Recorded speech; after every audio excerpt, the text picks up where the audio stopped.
Okay, back. Sorry, I had to get a drink. So strengths were that he actually had it within himself to change this up. He was actually doing something quite positive to change this for himself. And at the time of his death, he had an abundance, okay? He had an abundance with him. Now, opportunities.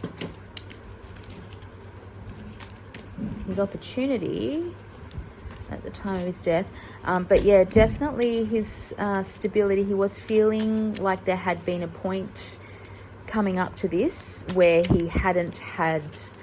Oh, okay. Now this makes sense. Okay. All right. This makes sense because I feel as though what I'm going to say is, this is what's coming here. What's just come up is that when he died, he hadn't done that for a little bit. There had been in the way he died, he hadn't done that for a little bit, and when he did die and he did it, it was too much, because he'd had a little period where that had come to an end, okay? Opportunities, he actually had this opportunity around him to... He had an opportunity around him to reach out. I'm reading this as an actual person. It's a woman had an opportunity to reach out to this woman who was around him at the time. She was providing him some kind of an opportunity. She's an air sign. She gave him some kind of an opportunity around the time of his death. Okay. I'm not really sure whether that was an opportunity to do what he did. Yes, I am sure. That was an opportunity for him to do what he did. That was an opportunity for him to do what he did. So there was... Now, and this actually could be this woman that I'm talking about around... I'm just going to clarify this because, so this... I feel as though this woman who gave him this opportunity at the time of his death is actually the person who was really affected by his passing and really influenced, and his passing actually influenced her to kind of change things up in her own life. So let's just check with that. Can you just clarify if that's a yes, Jeremy? Is this person who gave you this opportunity at the time of your death the person whose life your death changed?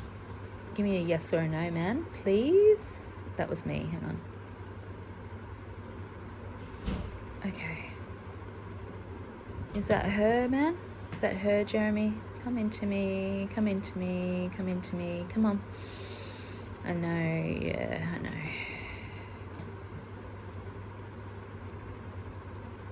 Big swings. Yeah.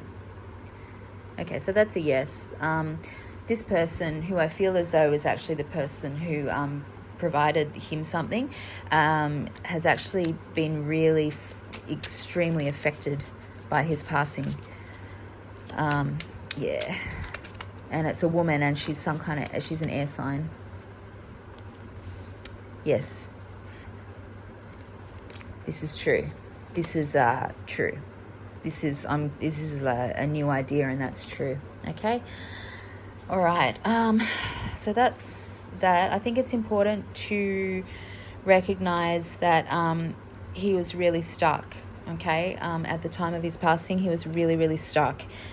Physically, he felt really stuck. He was really trapped within himself, within his ego, within his body, within what his body was demanding of him. He was really stuck. At the time of his death, he hadn't actually been he'd actually come to a kind of a standstill in what he was doing with himself.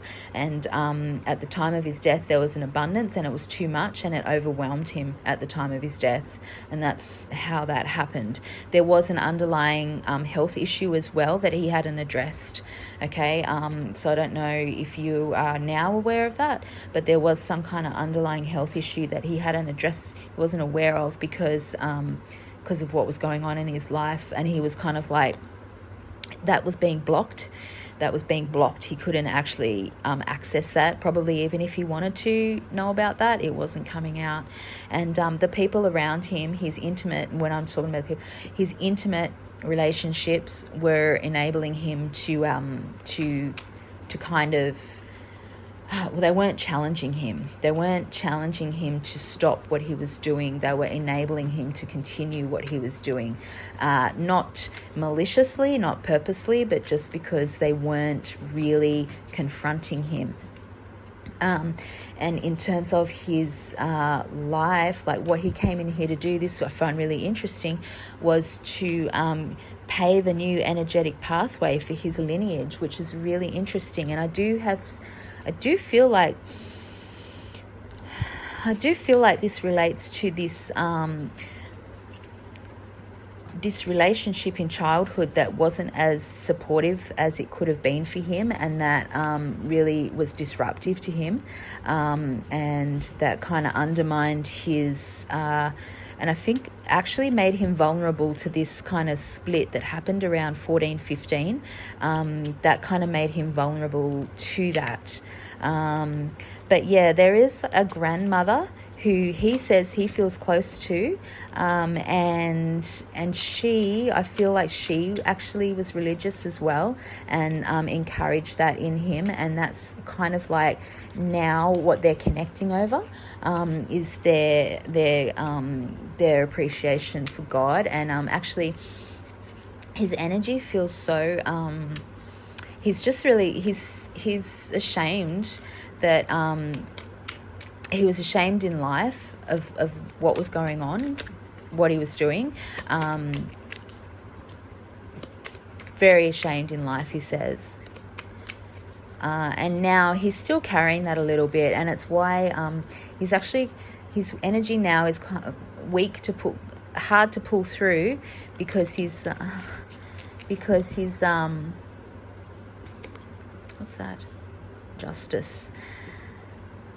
So, yeah, his energy now is hard to pull through, because I want to talk about that. Because he still feels really vulnerable. It was a surprise to him. He didn't want to go that way. He disappointed his family, he says. He disappointed you guys. And so he's kind of like a little bit shy to come forwards too much, even though when he does come forwards, he's quite, he's pretty funny, and he's actually...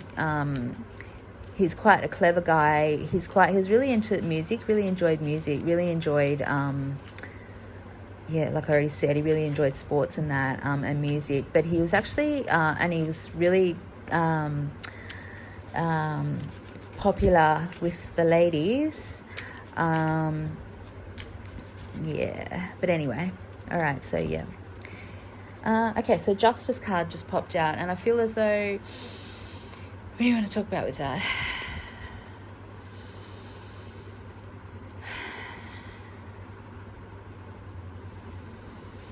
He just says they will be done. Again, with this Our Father prayer. Our Father is really important to him. This Our Father prayer is really important to him. I think he's just, he's at peace with what happened. And he feels as, okay, given what he was doing and the lifestyle he was living, it's fair enough that that this happened. That's how he sees that. All right. Is that all you want to talk about right now? What do you want to talk about? What do you want to do? Come on, man. Yeah, he's got really childlike energy still. Very...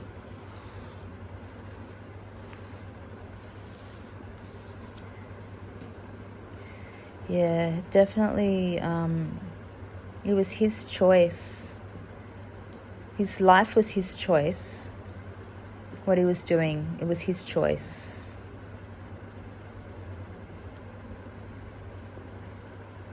Could have gone this way, could have gone another way, went that way. It was his choice. Oh, it's hard to stay connected with him. Come on.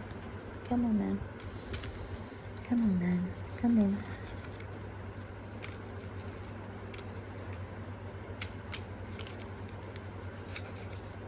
Curious about what happened when he was 14, 15. Let's have a look at that.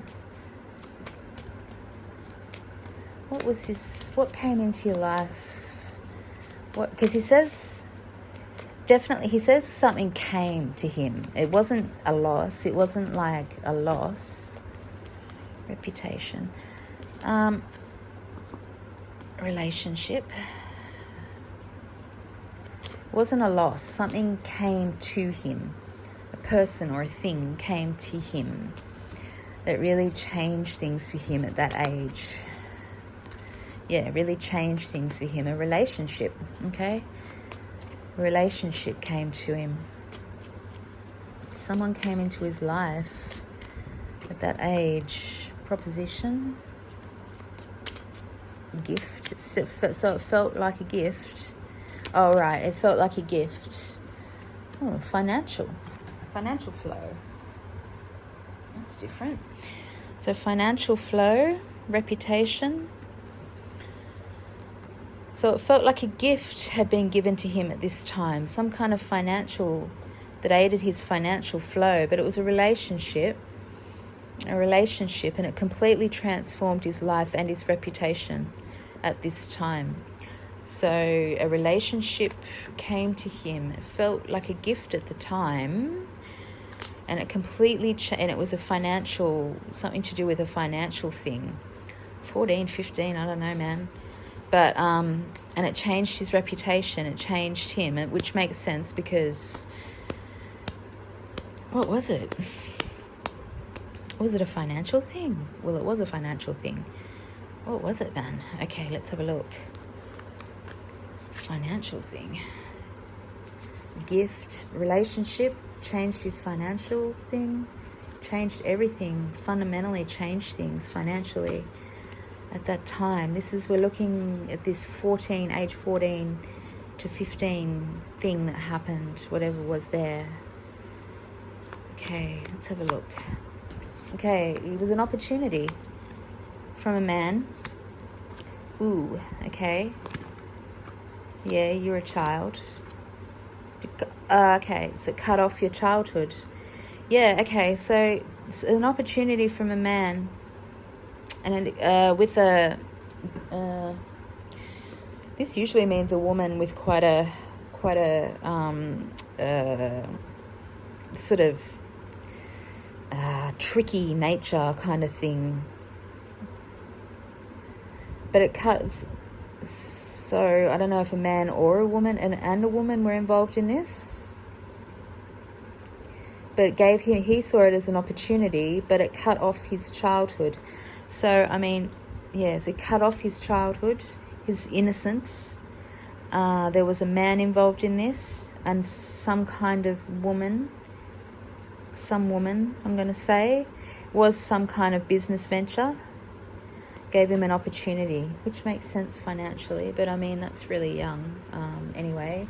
But from there on, things went different for him. Really different for him. Let's have a look. What was it, man? What was going on? What was going on? 14, 15. What was that thing that changed you? Let's have a look. Proposition and okay. You had to kind of like figure this out for yourself. Okay, this man. Okay, so this looks like at around that age, somebody came to him with some kind of financial proposition. I know this is absurd because he was so young, but it feels as though they embarked on some kind of business together, and he had to figure that out. It was an oppressive kind of thing. But it also brought, okay, that's confusing. It was oppressive. Oh, This man that came into his life was oppressing him. This man that came into his life felt oppressive to him.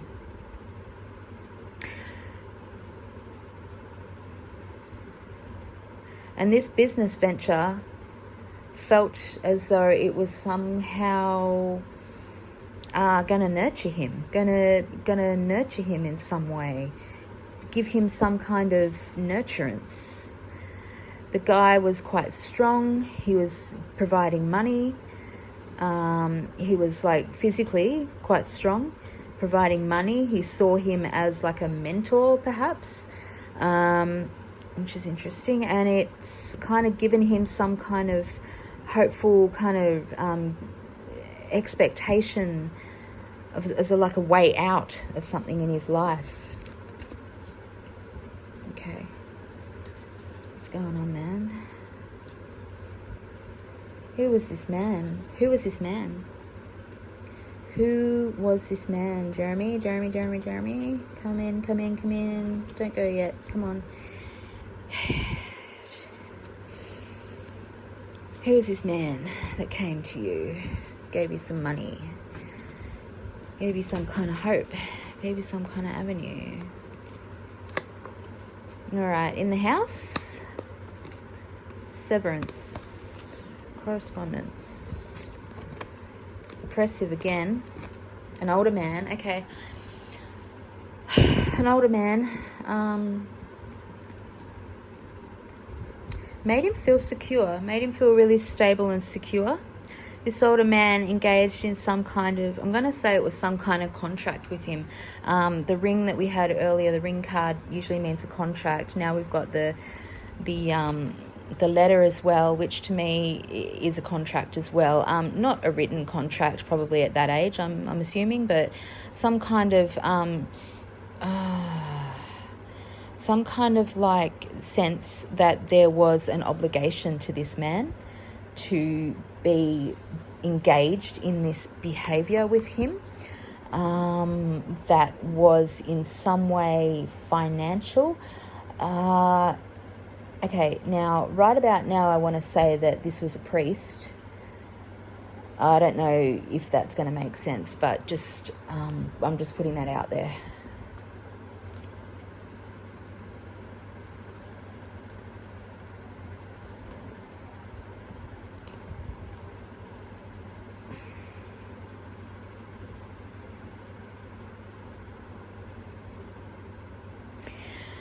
This older man came into his life as a friend kind of influence.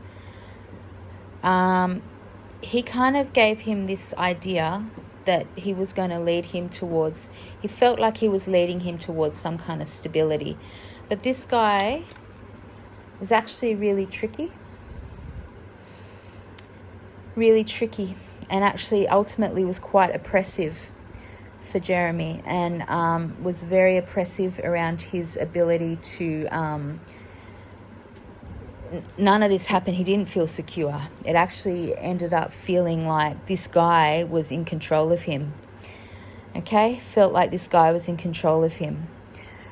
This guy came in as somebody who felt really loyal and as a friend, but actually became like a weight, like some kind of a weight in his life, and he was quite punishing. His relationship with this person ultimately was really punishing, and it actually severed any ties, any kind of sense that he had security. It actually turned out to be not at all what was presented to him. Secrets, relationships, a proposal, strong man, business, finances,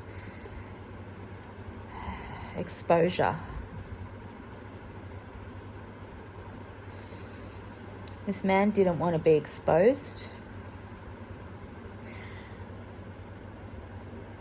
This man didn't want to be exposed. He didn't want his relationship with Jeremy exposed. It was definitely a secret. His relationship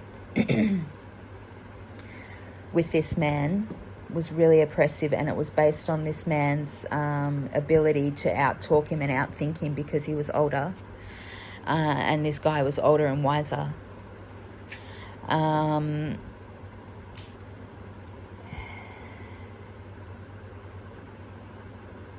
was absolutely a secret around this, secret knowledge around this. And this guy, it feels like he was really punishing towards Jeremy, but also really like verbally as well, like really verbally, really like abusive, really verbally as well, like just this constant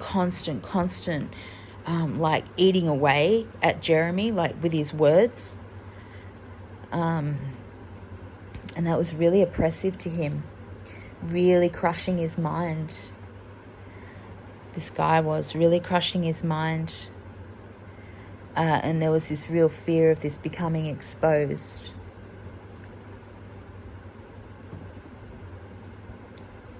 So nothing in this is... this guy like manipulated his way into Jeremy's life by proposing him like money, some kind of financial reward, and ultimately ended up really overpowering him and holding him, I want to say holding him hostage. We got chains at both ends here, and we also had the devil with chains, and I think this all relates. He felt really chained throughout his whole life to this scenario, to whatever this was that went on with this man, and this couldn't, he took it everywhere with him in his heart. He couldn't escape it. He took it everywhere with him, right up until he died. He took this burden everywhere with him. It was a burden that he carried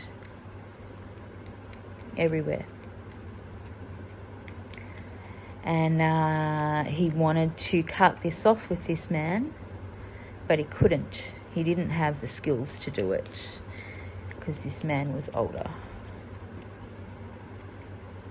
This is, again, what happened around 14, 15 when this split happened within him.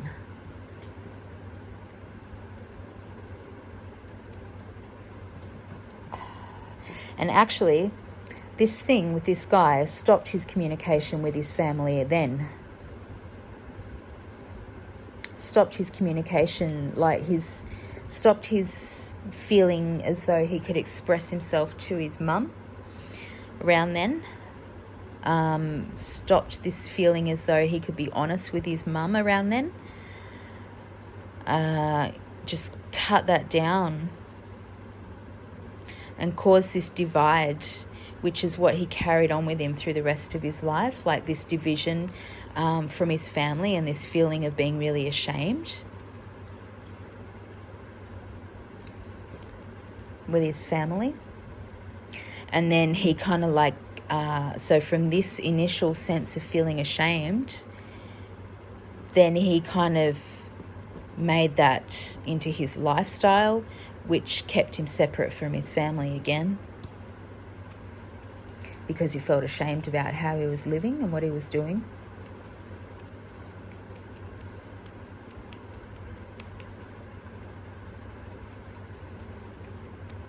And he found it really hard to negotiate, this guy's, how clever he was. He found it hard to kind of like navigate this whole situation. He was too little. It wasn't your fault, brother. This man was older than you and took advantage of you. It was not your fault. Yeah.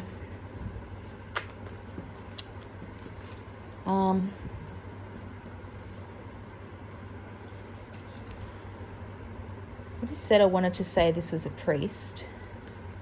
I'm feeling really hesitant about like committing this stuff is just coming out, and I'm just like struggling with myself, and I shouldn't. I should just say, not second guess.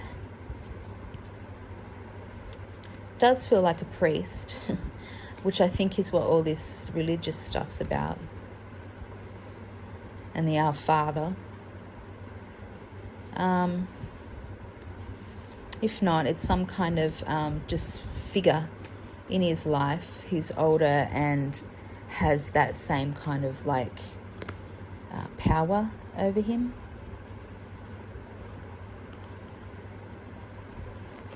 Has that kind of authority over him. Yeah, okay. It's a bit sensitive, but I'm going to say, like, it feels like there was like some kind of abuse here, not just the verbal abuse, but definitely like sexual abuse here from this man. I think it's hard to talk about because it's hard for him to talk about, if that makes sense. Feeling really shy talking about this, and as though I don't want to talk about this. So this is still quite private for him. It's quite sensitive for him. Yeah, whatever it is to do with this man is really still really sensitive for him. It's hard to talk about. It wasn't your fault, Jeremy. It wasn't your fault, man. It's not you. All right. I think that's the end of this initial reading. We can do a follow-up later. I want to thank you, my friend Jeremy, for coming forwards. I can feel how you're feeling. I understand, for sure. I can feel it. It's feeling really sensitive. Really sensitive.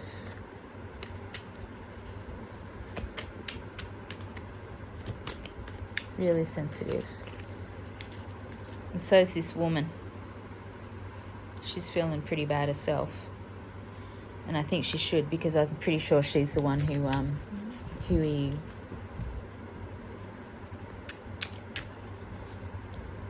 enabled him primarily.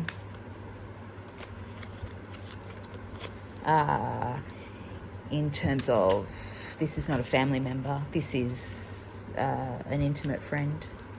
Yep. All right. Yep. That's it for this part of the reading. Yeah. All right. Namaste, Amafati, and I'll talk later.